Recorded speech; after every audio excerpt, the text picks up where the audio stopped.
Hello दोस्तों, आज की वीडियो में बात करेंगे बीएससी और एनएससी के बारे में। स्टॉक एंड कमोडिटी मार्केट बहुत ही इंपॉर्टेंट टॉपिक, और आज हम इसके ऊपर डिटेल में बात करने वाले हैं। और आपको बता दो कि इसका क्वेश्चन बहुत आता है पेपर में। लेकिन अगर आप इससे पहले वाली और वीडियो देखना चाहते हो तो आपकी प्लेलिस्ट हमारी बनी हुई है, आप जाके देख सकते हो। चलिए शुरू करते हैं। सबसे पहले हम बात करते हैं बीएससी के ऊपर। आपको बता दो, वैसे हमारे इंडिया के अंदर 23 स्टॉक एक्सचेंजेस है। नियर अबाउट 23 स्टॉक एक्सचेंजेस है, लेकिन जो मेन हमारे स्टॉक एक्सचेंज है सबसे पहली बार बनी थी वो बीएससी और एनएससी है। इसलिए ज्यादातर जो सारी ट्रेनिंग होती है बीएससी और एनएससी के अंदर ही होती है। उसको आज हम पढ़ेंगे और यही हमारा टॉपिक एग्जाम में भी आता है। और जो एक्चुअल में आज भी डेट ट्रेनिंग होती है वो बीएससी और एनएससी के अंदर ही होती है, सिर्फ दो स्टॉक एक्सचेंज के अंदर। ठीक है। सबसे पहले हमारा स्टॉक एक्सचेंज कौन सी है? बीएससी। ये सबसे बड़ी स्टॉक एक्सचेंज है हमारे इंडिया के अंदर।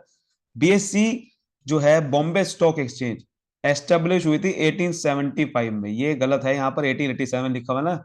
ये एस्टेब्लिश हुई थी 1875 में, विद द फॉर्मेशन ऑफ, आपकी ये कंपनी का जो पहले नाम पड़ा था वो पड़ा था the native share and stock broker association. इसका सबसे पहले नाम जब खुली थी ये नाम था इसका। और इसका लोकेटेड कहां पर है? दलाल स्ट्रीट, मुंबई। ये बेसिकली इसके अंदर ये हमारी वर्ल्ड की सबसे नंबर वन एक्सचेंज है in terms of listed members, क्योंकि इसके अंदर मोर देन 5500 कंपनीज लिस्ट कर रखे हैं। मोर देन 5500 कंपनी ने अपना सिक्योरिटीज लिस्ट कर रखी है। तो ये वर्ल्ड की नंबर वन एक्सचेंज है in terms of listed members. Listed member बहुत ज्यादा है इसके अंदर।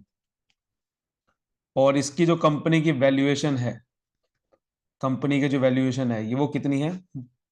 वो 1.68 ट्रिलियन डॉलर। ये कंपनी की वैल्यूएशन है एज ऑन 2015, मार्च 2015, मार्च 2015 के हिसाब से।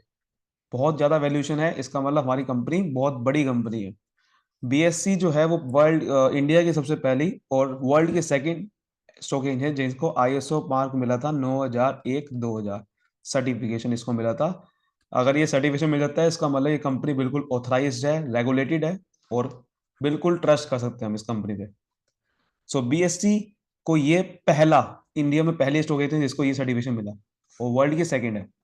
ठीक है, ये पता होना चाहिए आपको। और इसको बहुत सारे और भी सर्टिफिकेशन मिल चुके हैं, ऐसा नहीं है कि सिर्फ इसको ये मिला है। आईएसओ की फुल फॉर्म पहले क्या होती है? International standardise organisation. ठीक है, वैसे इसको बोलते हैं international organisation for standardisation. ISO बोलते हैं, आईओएस नहीं बोलते, लेकिन इसकी फुल फॉर्म में क्या बोलेंगे? International organisation of for standardisation. Standardisation बनाने के लिए कराई जाती है कि सही तरीके से ताकि काम कर पाए। अब आप बोलोगे ये तो आईओएस हो गया, बिल्कुल सही बात है, लेकिन लिखते हैं आईएसओ।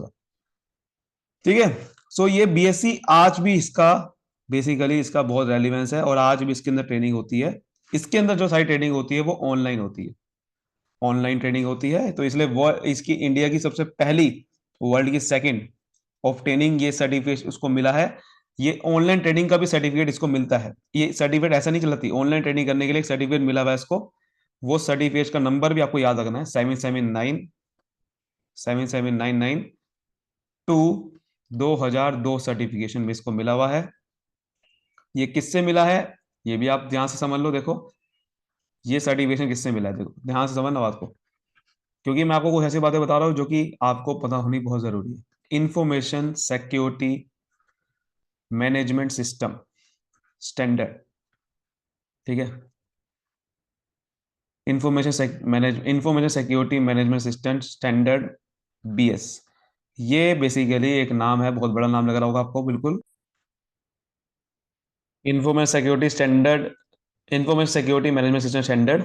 आपका ये जो ऑर्गेनाइजेशन है ये उन्होंने सर्टिफिकेट दिया था 7799/2002 सर्टिफिकेशन, जिससे वो ऑनलाइन ट्रेडिंग कर पाई थी। और ये जब ये सर्टिफिकेट मिल जाता है इसका मतलब वो रेगुलेटेड है और ऑनलाइन ट्रेडिंग कर सकती है। ठीक है, इसको ये ऑनलाइन ट्रेडिंग का सर्टिफिकेट होता है, ये बोलते हैं ऑनलाइन ट्रेडिंग सिस्टम का ट्रेडिंग सर्टिफिकेट होता है। शॉर्ट फॉर्म में बोलते हैं बोल्ट। बोल्ट का मतलब, आपका बोल्ट का मतलब क्या है यहाँ पर? बोल्ट यहाँ पर शॉर्ट फॉर्म में बोल रहे हैं। देखो बोल्ट का मतलब क्या है यहाँ पर? बोल्ट का मतलब क्या है? बी से बॉम्बे, बीएससी। बी से क्या है? BSc online trading, OLT, online trading. ठीक है, तो ये ऑनलाइन ट्रेडिंग इसमें होती है।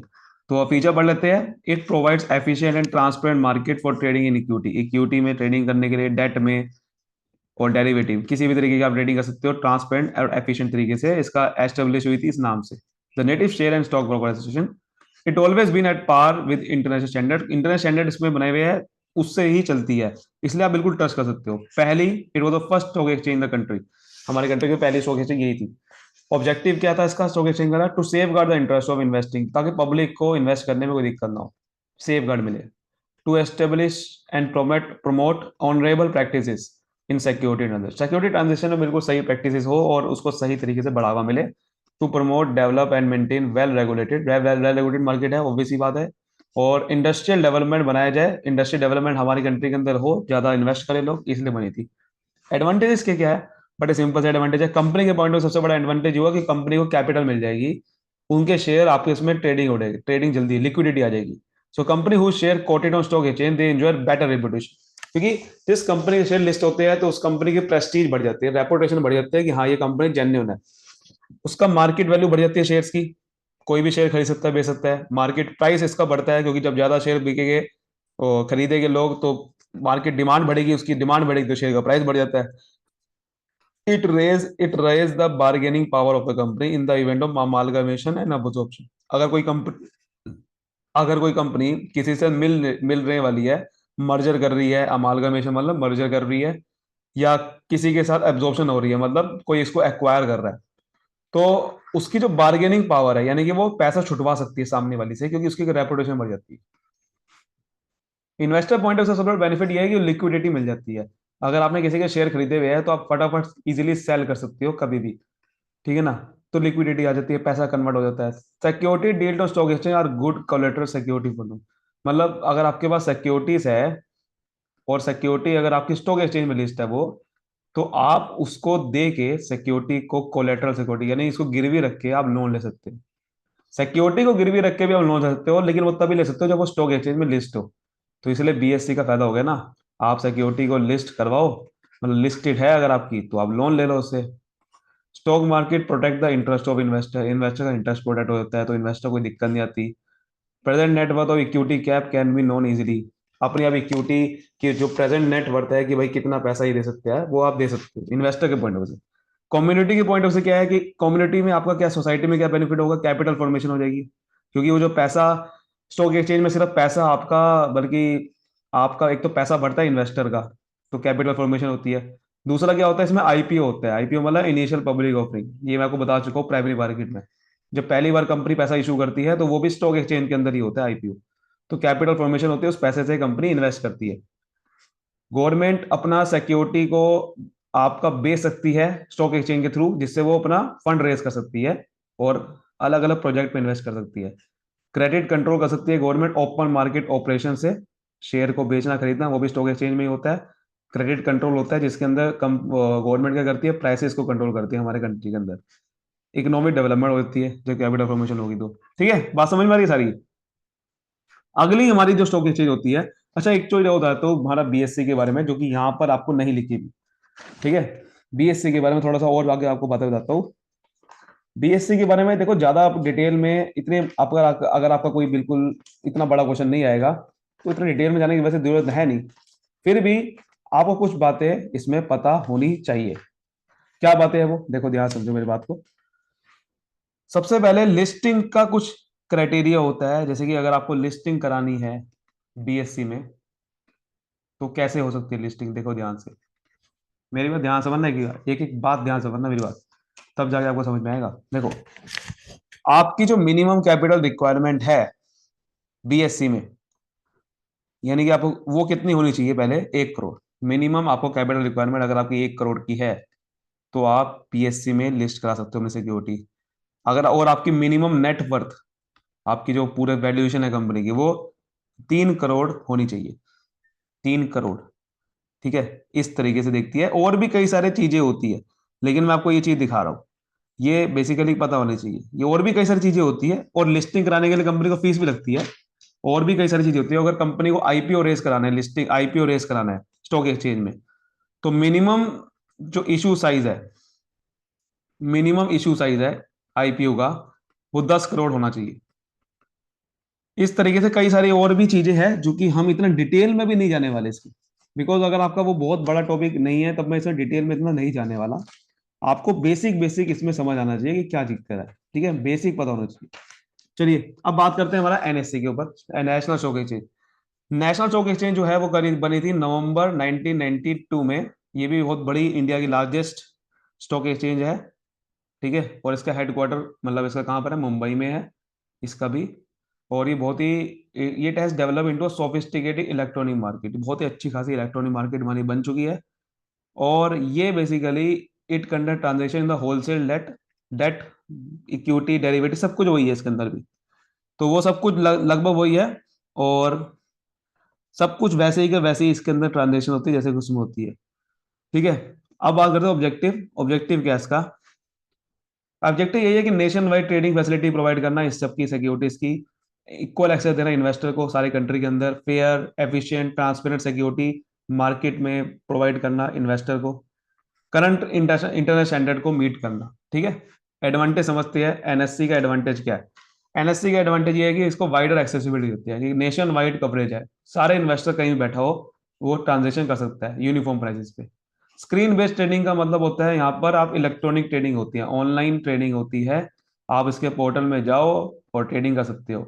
ऑटोमेटेड स्क्रीन में सिस्टम होता है जहाँ पर ट्रांसपेरेंसी फुली होती है, खुला आपको दिख रहा होता है कंपनी में, देखो ये शेयर प्राइस इतना चल रहा है, इतना बढ़ रहा है, सब चीजें बिल्कुल दिखाई जाती है। Non disclosure of trading member entity, किसी भी ट्रेडिंग मेंबर एंटिटी का आपको इन्फॉर्मेशन इसमें नहीं दिखाई देगी, ये नहीं कि इन्वेस्टर का नाम नहीं दिखेगा आपको।